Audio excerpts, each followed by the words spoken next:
Start. Good morning, namaskar, sat sri akal, adab. Once again, welcome to Bits and Banter. Today we are here to discuss the RCB versus Mumbai Indians match. I played at Dubai last night. Yeah, before we get to the match, let me just bring you up to speed on the general impression around Twitter and social media. This Virat Kohli Rohit Sharma debate has been going around over T20 Indian T20 team's white ball captaincy, and it has reached a fever pitch in recent times. And it must be said that some fans, or many fans, would have been quietly waiting for the outcome of this RCB versus Mumbai clash. The clash, as it turned out, was rather one-sided. Though tempers were seen flying high at regular intervals. There was that white ball thing where Rohit Sharma approached the umpire. Bumrah snapped 2 wickets and then let out something like a roar, which we have never seen before. And when Harshal Patel took the hat-trick, RCB was all over the place. So the game also marked the first win in the UAE in the second leg of the IPL for RCB. MI is still get off that mark. For the records, RCB scored 165 runs, losing 6 wickets in their 20 overs, though they looked set for much more. In reply, Mumbai started off briskly, but once Rohit and de Kock got out, the procession refused to stop. And eventually, they lost by a whopping 54 runs. This is the right moment to get in our panelists for today. Edward, hi, good morning. RCB in RCB shirt, old one, but then yeah, still RCB, I guess. So where do you think RCB won yesterday? Good morning, Raj, and good morning, everybody. As you rightly started, Raj, I guess the intent, as you always say, and then also the, Kohli is known for his aggression, but then aggression gets him the results most times. So I think they started off very well. The batting, of course, Bharat did a great job, and then the regular Maxwells and the Kohlis did a great job. Padikkal had an off day yesterday, but he didn't he didn't waste any balls. He at least went out of the way for the others to do well. De Villiers is yet to click, which is a good thing for RCB actually, because anytime he can come back and do a good job. But then, if you ask me, where did they win yesterday? I think it is still bowling, Raj, because after the first 2 batsmen, it looked like the mobile phone number for the rest of them. Yes, I agree. Yeah, I just want to bring you touched upon that briefly, Edward. You said Bharat. So in the past, RCB actually had a number 3 problem. Yeah. Right. So Bharat coming in at number 3, I see it's not as if he has set the stadiums alight, but then he has scored pretty quickly. I mean, if you notice yesterday, he was actually quicker than Kohli. Kohli, yes. Kohli, for his aggression, everything, he was quicker than Kohli, although he was probably, Maxwell was in a different plane yesterday. So that 32 runs of 24 deliveries with 2 fours and 2 sixes probably allowed Virat Kohli to set himself up slightly better, although he started off very well. Then he sort of, that time when he sort of peaks and then slowly takes it easy, that time Bharat was there to take the runs. And Kohli, if you saw, was encouraging him to do that. Right. In fact, after the match ended, Kohli even credited him for that. He said he took the pressure off me. Yes. It was very important, actually. Yeah. So Bharat coming in at number 3 seems to have actually made a difference to Kohli. I was actually reading somewhere. I mean, let me ask you this question. You have been an RCB supporter right from 2008 to when IPL started. So am I. I mean, we are both in Bangalore, not like the others. So, and we have always sort of, the team has flattered to deceive. Today, I was reading an article by a statistician and a high performance coach who was with RCB and with multiple teams. He talks about the fabulous 4. He talks about 4 batsmen usually being at the helm of RCB when things worked well. Right. I mean, he talks about the days when you had Chris Gayle, you had Kohli, you had ABD, and then you had one more guy who would come and sort of do the work. So he narrates it. So this time you actually see the Fab 4 are back again. The top 4 seem to be pretty good. I mean, they have scored. They are, like you said, the only one who has actually not hit the ground running is ABD. But then you never worry about him, right? You know, that score is just around the corner. I mean, who's going to be the unlucky bowler? We don't know. So what's your feeling about that? Do you think this RCB team is fully, I mean, it sort of can go the distance? I still wouldn't believe that. Being an RCB fan, I would like to believe, but it's tough because when you are top heavy, when you have four good batsmen and they even two of them have an off day, you don't have the support system for the later batsmen to come and at least score some quick 10, 20, 15 runs because last match, if you see, there were 3 wickets down, and then the last 3 overs they didn't get more than 15 runs. Yeah. So sometimes it doesn't work for you. You need someone like a Karthik or somebody who can, knock it around for a single or two and push. But here we see batsmen swinging all around. Yesterday also we saw the sorry state of swinging all around, and then Yeah. the bat not coming in close contact to the ball at all. Yeah, So, correct. They were hitting air hitting more air. than the ball. Rather get a 6 ball 7-8 runs are still much better than Yeah. just getting a 4 out of 6 balls and connecting only one of those 6 balls. Yes, I agree with you. So we'll just wait and see how this goes. On the bowling front, they seem to be covered because you had Mohammad Siraj coming and bowling very well. You had then you had Chahal, who probably has a point to prove. He's like showing the middle finger to some people around. I don't know. Yeah, so that was, and this is the same pitch where other bowlers have bowled without great success, right? And then Harshal Patel, who seems to be a different bowler after he has joined RCB, right? RCB, yeah. Yeah. A different bowler, Harshal Patel, a different batsman, Maxwell. Maxwell, yeah.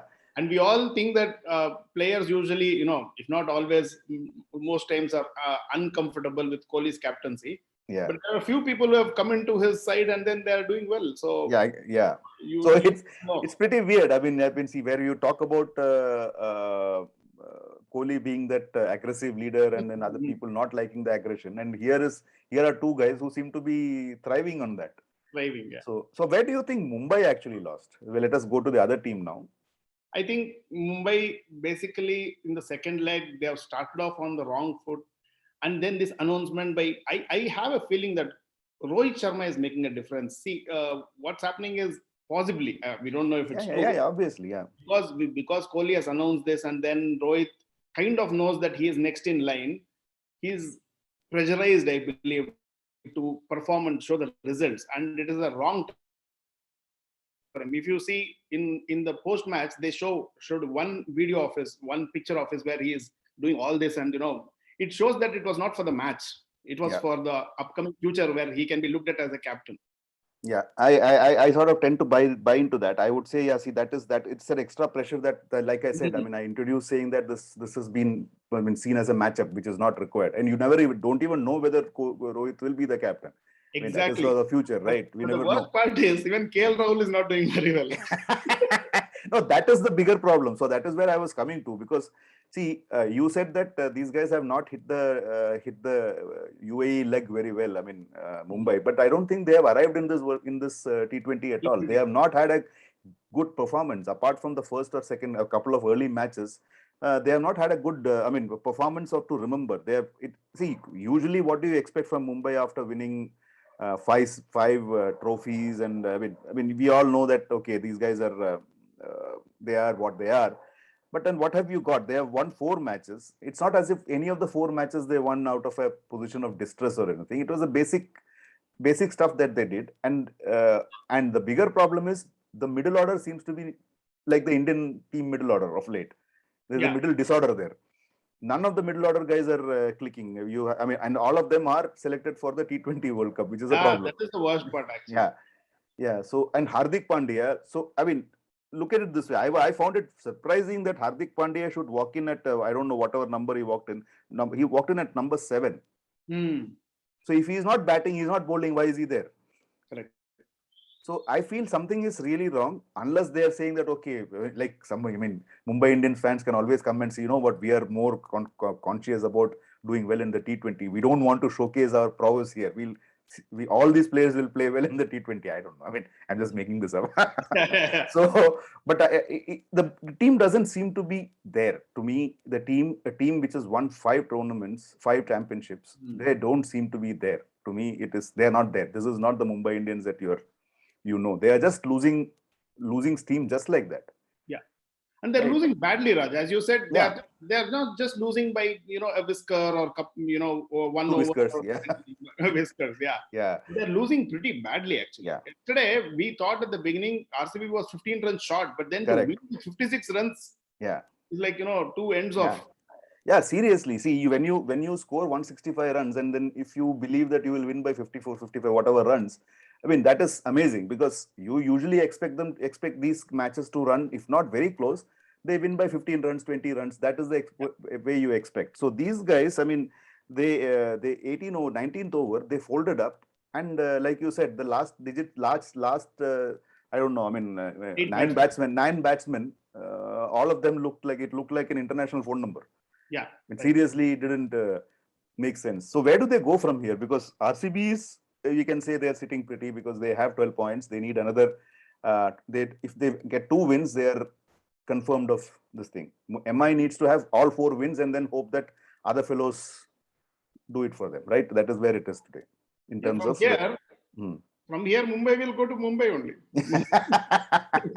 It looks like it. Yeah, looks like it. I don't see them qualifying for this thing for first time. I don't know if they've ever not.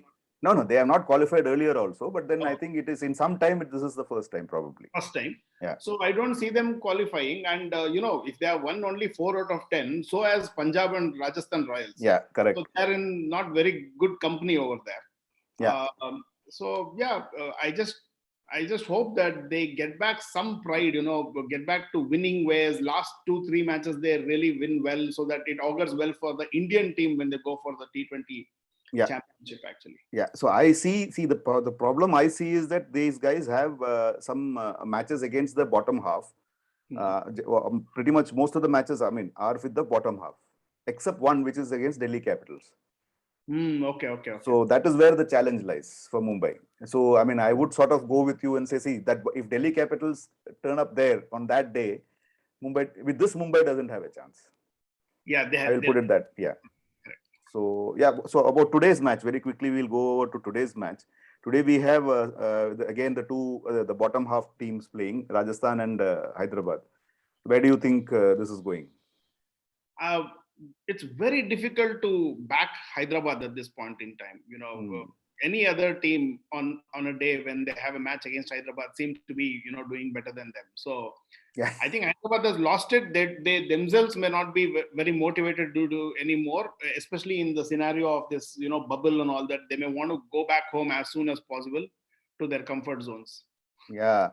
So, I mean, you are right. You asked, I mean, I remember your question. You asked that. I mean, when a team has people like Warner, Williamson, Holder, I mean, or Rashid, so many world beaters, and still not getting across the line, it's tough to sort of stomach, right? I think something is just not working for the team. So this time, and Royals, they have won some great matches. They have been handed some freebies. Yeah. They seem to be favorites in this, at least. But then we'll hold on. We'll see what happens. So yeah, that's it. So any final thoughts on RCB and? I don't know, Raj. I hope they really play well and come to 1 or 2, first or second position rather than a third and fourth, and then keep on hoping that somehow they'll go into this thing. So that is what I hope for RCB. But I also am very much hopeful of Mumbai really doing well in the last 3 matches somehow, because irrespective of the IPL, the Indian cricket performance players, yeah, for all of us. Yeah. So RCB also, I mean, it's a very funny scenario, Edward, because RCB, I just looked at the schedule. RCB also is playing exactly the same teams that MI is playing. Same teams, yeah. And DC. So DC match is is actually the last round robin match. Correct, for RCB. Yeah. So if they can pull it till that much, our tensions will go high. So I think we'll keep it there. Thanks for joining, and hope for the best in the next match. Thanks, Edward. And as always, speaking to you. My pleasure too. And for all you guys, stay safe, stay masked, and enjoy the cricket. We'll see you soon. Bye. Bye.